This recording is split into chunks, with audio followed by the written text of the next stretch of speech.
Hey, let's switch gears here and talk about company building now today relative to before, because I think it's safe to say today there's more capital. No. Well, there has been. Maybe we're going to come back to that. There has been a lot more capital than 1983 when it's just 2 or 3 firms and a lot more infrastructure, right? Cloud systems like Amazon and Azure and others. So I remember when we were starting Crux, right? It was a really risky thing. And this sounds adorable today, but at the time, AWS, before, right at that juncture, entrepreneurs would go off and raise an extra 20 to 30 because you had to build your own data systems, like taking equity capital to build a data center was just what was done, right? So at the beginning of Crux, we took this crazy gamble, like, all right, let's try this AWS thing and see if we can make it work. The point is there's a lot more tooling, more opportunities to start companies, which in part explains the velocity and volume of companies that are now out there and continuing to get built.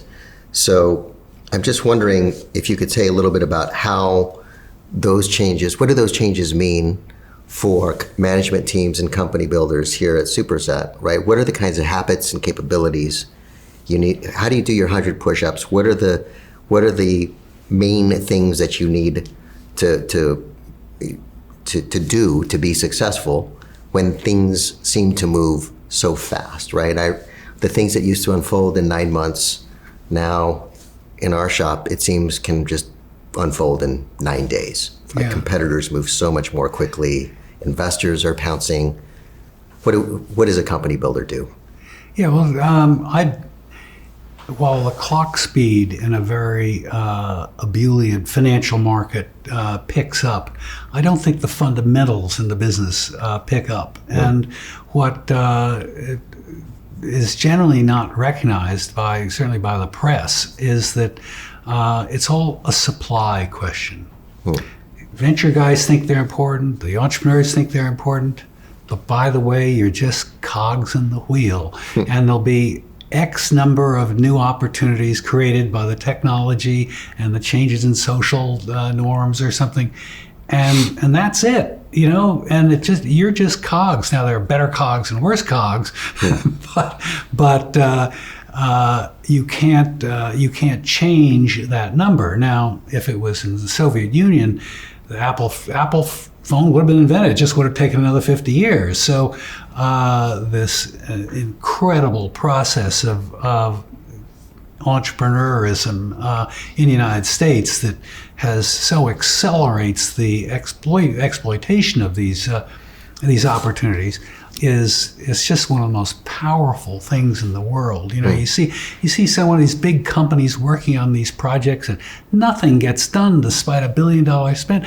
and you put entrepreneur with a few engineers on it, and they have it in 6 months. It's just it's an incredible process. But so the fundamentals really haven't changed, and the early stage. Now the later stage has completely changed. The amounts of money these companies are able to raise, and the players that are in them, and that's really public market investing moving back into being greedy enough to get closer and cheaper prices, and the people that are doing that aren't venture guys. They're basically public investors. You write down into your growth funds. So at Sequoia, they probably have 10% of the guys there now are early stage investors. But in the early stage, when we're talking about the opportunities here, at early stage, the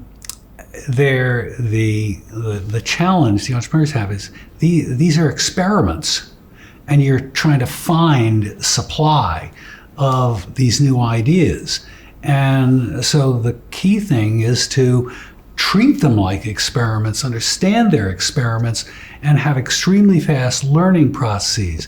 Now, if you go in and throw a lot of money at it, you'll probably be unsuccessful, because the whole process of getting all those people and the money muddies the evidence, and you're not able to learn. You're administering sales forces instead of learning what they're doing out in the field. So I said, well, only put one sales team out in the field, try it out, the product out in the customers, and see how to make the model work, because it's going to change.